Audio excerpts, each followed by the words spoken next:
Hello साथियों, कैसे हैं आप सब। उम्मीद करता हूं कि बहुत अच्छे होंगे, स्वस्थ होंगे और पढ़ाई कर रहे होंगे और हमारे वीडियो को ज़रूर लाइक और सब्सक्राइब और शेयर कर रहे होंगे। ठीक है, तो चलिए आज शुरू करते हैं चैप्टर 6 क्लास 10th और आज लास्ट टॉपिक है और इस चैप्टर में हम समझने वाले हैं पादपों में संवहन और उत्सर्जन के बारे में। ठीक है, तो चलिए शुरू करते हैं आज का टॉपिक। सबसे पहले हम समझते हैं पादपों में संवहन के बारे में। ठीक है, पादपों में दो तरह का संवहन होता है, जाइलम फ्लोएम। जाइलम क्या होता है? जाइलम देखो, ज से जल और ज से जाइलम समझना। तो कहने का अर्थ ये हुआ कि जल और उसमें विलय खनिज लवणों को ऊपरी मुखी गति इसी माध्यम से होता है। मतलब जल का परिवहन कहाँ होता है? जल का परिवहन होता है, ठीक है, पत्तियों तक होता है। ठीक है, वाष्पोत्सर्जन वह प्रक्रम है जिसके द्वारा पादप अपनी जड़ों से प्राप्त नमी को जलवाष्प के रूप में अपनी पत्तियों के से रंध्रों के जरिए वायुमंडल में निकालता है। रात्रि के समय सूर्य की उपस्थिति में मूल दाब जल की ऊपर की दिशा में ले जाने के लिए मुख्य रूप से प्रभावी होता है। वाष्पोत्सर्जन व मूल दाब के अलावा ससंजक बल व असंजक बल भी जाइलम के स्तंभ में जल के को ऊपर ले जाने में सहायता करता है। वाष्पोत्सर्जन तापनियम में भी सहायक होता है।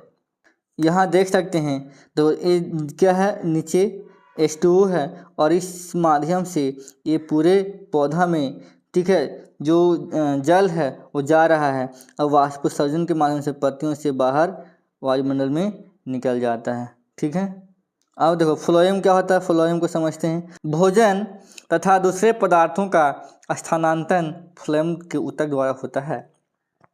स्थानांतरण क्या होता है? प्रकाश संश्लेषण के विलेय उत्पादों का संवहन स्थानांतरण कहलाता है। यह फ्लोएम ऊतक द्वारा होता है। यह पदार्थ विशेष रूप से जड़ों के भंडारण, अंगों, फलों, बीजों तथा वृद्धि वाले अंगों में ले जाए जाते हैं। मतलब कहने का मतलब है कि पत्तों में जो खाना बन जाता है वह खाना पूरे शरीर में फ्लोएम के द्वारा, फ से फल, फ से फ्लोएम समझना। ठीक है, फ से फल और फ से फ्लोएम, फल बने भोजन। अब समझते हैं जाइलम और फ्लोएम में अंतर। पहला पॉइंट क्या है? जाइलम द्वारा पादपों में जल का परिवहन होता है और फ्लोएम द्वारा भोजन का परिवहन। इसमें केवल अधोगामी विधि से मैंने सिर्फ ऊपर की ओर, और फ्लोएम में ऊपर और नीचे दोनों होता है। और जाइलम में जल का परिवहन भौतिक बलों द्वारा होता है, फ्लोएम में भोजन का परिवहन ऊर्जा का उपयोग के द्वारा होता है। ये था कुछ अंतर जाइलम और फ्लोएम में। ठीक है, अब समझते हैं उत्सर्जन। उत्सर्जन समझ रहे हैं? ठीक है, जिस प्रकार से फिगर छापा हुआ फिगर देख के समझ सकते हैं कि उत्सर्जन मैंने क्या। उपापचयी क्रियाओं में बनने वाले अवांछनीय पदार्थों को शरीर से निष्कासित उत्सर्जन कहलाता है। अपशिष्ट पदार्थ जो शरीर में बन जाता है वो बाहर निकल जाता है, वही क्या कहलाता है? उत्सर्जन। यह पदार्थ प्रायः शरीर के लिए हानिकारक होते हैं। उदाहरण के लिए यूरिया, यूरिक अम्ल, अमोनिया, लवण। मानव उत्सर्जन संरचना क्या है? इसका संरचना देख लो, ये हमारा मानव उत्सर्जन तंत्र है। मानव के उत्सर्जन तंत्र में एक जोड़ा वृक्क, एक जोड़ा मूत्रवाहिनी, एक जोड़ा मूत्राशय और एक मूत्र मार्ग होता है। समझ रहे हैं? एक जोड़ा वृक्क, एक जोड़ा क्या होता है? मूत्र मार्ग होता है, और एक जोड़ा क्या होता है? मूत्राशय और मूत्र मार्ग। ठीक है, ये मूत्रवाहिनी है, ये मूत्राशय है और मूत्र मार्ग है। ठीक है, मूत्र निर्माण का 3 चरण में होता है। पहला निस्पंदन, ठीक है, फिल्ट्रेशन होता है। नाइट्रोजन वर्ज्य पदार्थों जैसे यूरिया या यूरिक अम्ल वृक्क में रुधिर से अलग कर लिया जाता है और मूत्र निर्माण वृक्काणु में होता है। ठीक है, उसके बाद रीएब्जॉर्प्शन होता है, पुनर्अवशोषण। प्रारंभिक निस्पंदन में कुछ पदार्थ जैसे ग्लूकोज, अमीनो अम्ल, लवण और प्रचुर मात्रा में जल रह जाते हैं। जैसे जैसे मूत्र वृक्काणु में आगे प्रवाहित होता है, पदार्थों का चयनित पुनर्अवशोषण दोबारा अवशोषण होता है। उसके बाद सेक्रेशन, जब मूत्र वृक्काणु के नलिका भाग में प्रवेश या प्रवाहित होता है तो रुधिर कोशिकाएं कुछ अवांछनीय पदार्थों को सक्रिय रूप से मूत्र में स्रावित कर देती है इस प्रकार सभी अवांछित पदार्थों को रुधिर अलग कर दिया जाता है। उदाहरण के लिए यूरिया, यूरिक और यूरिक अम्ल। ठीक है। उसके बाद जब रुधिर यूरिकाणु में कोशिका गुच्छ से होकर गुजरता है तो रुधिर का दाब जल एवं कम आयतन वाले विलेय पदार्थ यूरिया, यूरिक अम्ल, हार्मोन्स, ग्लूकोज, विटामिन आदि को कोशिकाओं से बोमन संपुट में परागम्य झिल्ली के माध्यम से भेज देता है। कोशिकीय गुच्छ जल एवं अन्य छोटे छोटे विलेय पदार्थों को रुधिर से अलग कर देता है। इसके बाद क्या होता है, तत्पश्चात बनने प्रारंभिक निस्संदन से मेजोवर्य पदार्थ के साथ साथ बहुत सारे उपयोगी पदार्थ भी होते हैं, जैसे ग्लूकोज, अमीनो अम्ल, छोटे छोटे प्रोटीन व आयरन आदि। कोशिकीय गुच्छ से निकलने के बाद प्रारंभिक निस्संदन एक नलिका में प्रारंभिक होता है, जिसे यूरिकाणु का नलिकार भाग कहते हैं।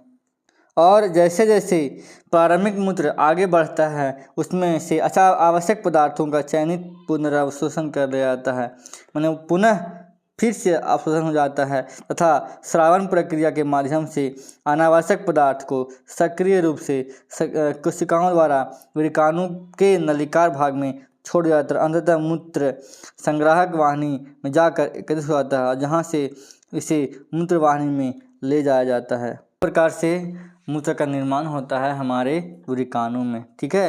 वो इसमें 3 प्रोसेस होता है, 3 प्रोसेस के माध्यम से मूत्र का निर्माण होता है।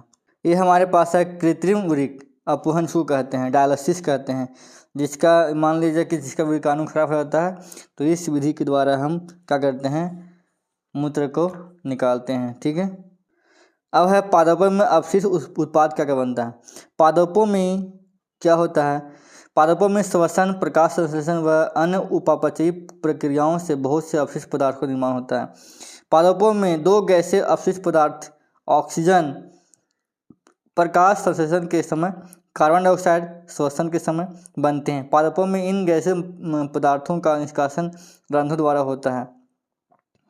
आगे है पादपों में अधिक मात्रा में जल वाष्पोत्सर्जन द्वारा रंध्रों से होकर वायुमंडल में चला जाता है और वाष्पोत्सर्जन रंध्रों के अलावा फलों व तनों की सतहों से भी होता है। आगे है इसके अलावा पादपों में उपापचयी अभिक्रियाओं से कार्बनिक अपशिष्ट पदार्थों का भी निर्माण होता है। ये अपशिष्ट पदार्थ भिन्न भिन्न रूपों में पादपों के भिन्न भिन्न अंगों में एकत्रित होते हैं। उदाहरण के लिए राल, गेंद, गम, लेटेक्स, टेनिन आदि पादपों के भिन्न भिन्न अंगों तथा छाल, तना व पत्तियों आदि में संचित होता है, जिन्हें पादप स्वयं से अलग कर देते हैं। कई पादप संचित अपशिष्ट पदार्थों को मृदा में भी निष्कासित करते हैं। जलीय पादप अपशिष्ट पदार्थों को विसर्जन के द्वारा निष्कासित करते हैं। मतलब कहने मतलब पेड़ हो, पत्ता का जो छाल कवरता है वो भी क्या है, अपशिष्ट पदार्थ है। पेड़ का जो पत्ता गिरता है वो भी अपशिष्ट पदार्थ है। तो देखे होंगे कि जो पेड़ में कुछ गोंद वगैरह का जो तरल पदार्थ के रूप में निकलता है गोंद, वो भी क्या है, एक अपशिष्ट पदार्थ है। ठीक है। तो बहुत सारे अपशिष्ट पदार्थ पादपों से वाष्पोत्सर्जन होता है, वो अपशिष्ट पदार्थ है। ऑक्सीजन निकलता है, CO2 निकलता है, वो भी अपशिष्ट पदार्थ है। ठीक है।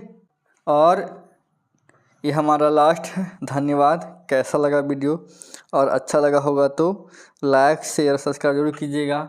और इस वीडियो को देखकर आप इस चैप्टर नंबर 6 को बहुत ही आसानी से समझ सकते हैं, और बहुत ही अच्छा ही हैंड रिटन नोट्स था जिसे हमने क्या किया है, आपके सामने प्रस्तुत करने का प्रयास किया है। ठीक है। और इसमें बहुत ही इम्पोर्टेंट टॉपिक, बहुत ही महत्वपूर्ण प्रश्नों का जिक्र किया गया है। ठीक है। तो फिर मिलते हैं नए वीडियो में नए चैप्टर के साथ। तब तक धन्यवाद। जय हिंद।